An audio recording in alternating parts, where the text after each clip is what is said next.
धूप की कुछ किरणें उस पुराने कस्बे की पथरीली गलियों में फैल चुकी थीं। पीली मिट्टी की खुशबू में सुबह की सादगी घुली हुई थी। डाकिया बाबू अपनी खड़खड़ाती साइकिल पर चढ़े हुए गलियों से होकर जा रहे थे। कंधे पर टंगा बैग कुछ भारी लग रहा था, लेकिन उनके चेहरे पर हमेशा की तरह वही सादगी और स्नेह भरी मुस्कान थी। तभी मोड़ पर उन्होंने अम्मा को बैठा देखा, वही झुकी कमर, झुर्रीदार चेहरा और आंखों में एक अधूरी प्रतीक्षा की लौ। डाकिया रुक गया। अम्मा ने जैसे ही उसे देखा, अपनी धुंधलाई ऐनक उतारी, आंचल से उसे धीरे धीरे साफ करने लगी, मानो उस ऐनक से बेटे का चेहरा दिखने वाला हो। बेटा, पहले जरा बात करवा दो। उनकी आवाज में उतनी ही मासूमियत थी जितनी किसी बच्चे के खिलौने मांगने में होती है। डाकिये ने थोड़ा झुंझलाते हुए कहा, अम्मा, इतना टाइम नहीं रहता मेरे पास कि हर बार आपके बेटे से बात करवाऊं।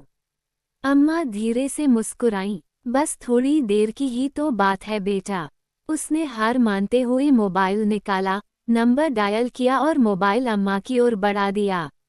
लो बात कर लो, लेकिन ज्यादा बात मत करना, पैसे कटते हैं। अम्मा का चेहरा खिल गया जैसे सूखी जमीन पर बारिश की पहली बूंदें पड़ी हों। फोन कान से लगाकर उन्होंने धीरे धीरे बेटे की खैरियत पूछी। जवाब के हर शब्द पर उनके चेहरे की झुर्रियां जैसे थोड़ी और खुलती चली गईं। मिनट भर में ही जैसे पूरी जिंदगी जी ली हो। बात खत्म हुई तो डाकिये ने 100 के 10 नोट निकालकर अम्मा की तरफ बढ़ाए। पूरे 1000 रुपये हैं अम्मा। अम्मा नोटों को गिनने लगी, फिर 100 का नोट अलग निकालकर उसकी तरफ बढ़ाया। ये रख लो बेटा, हर महीने मेरी बात भी करवाते हो, कुछ तो खर्च होता होगा ना। डाकिये ने मना किया, अरे नहीं अम्मा, रहने दीजिए। लेकिन अम्मा ने जिद से उसकी मुट्ठी में नोट थमा दिया और देहरी में लौट गईं। डाकिया कुछ कदम ही चला था कि कंधे पर किसी का हाथ पड़ा।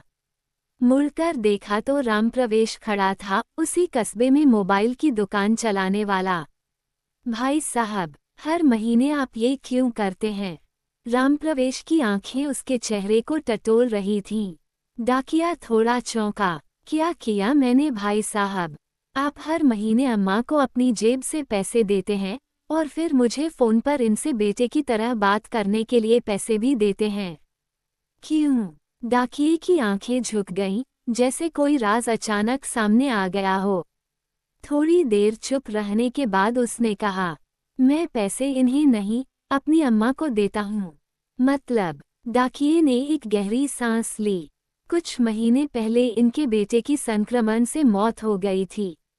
एक चिट्ठी आई थी उसके दोस्त की तरफ से। फिर आपने उन्हें बताया क्यों नहीं?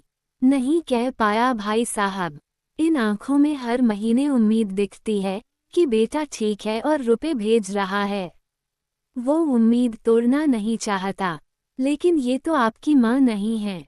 मैं भी हर महीने अपनी अम्मा को 1000 रुपए भेजता था, अब वो नहीं रही। शायद इन अम्मा के जरिए मैं अब भी अपनी माँ को कुछ भेज रहा हूँ। रामप्रवेश की आंखें भर आईं। जिस अम्मा को वो हर महीने फोन पर बेटा बनकर हाँ अम्मा मैं ठीक हूँ कहता था, आज उसका झूठ भी सच लगने लगा था। उस झूठ में एक बेटे की आत्मा थी। कुछ रिश्ते खून से नहीं, करुणा से बनते हैं। इस कहानी में भावनाओं की जो नदी बहती है, उसमें पाठक का मन भीग जाता है।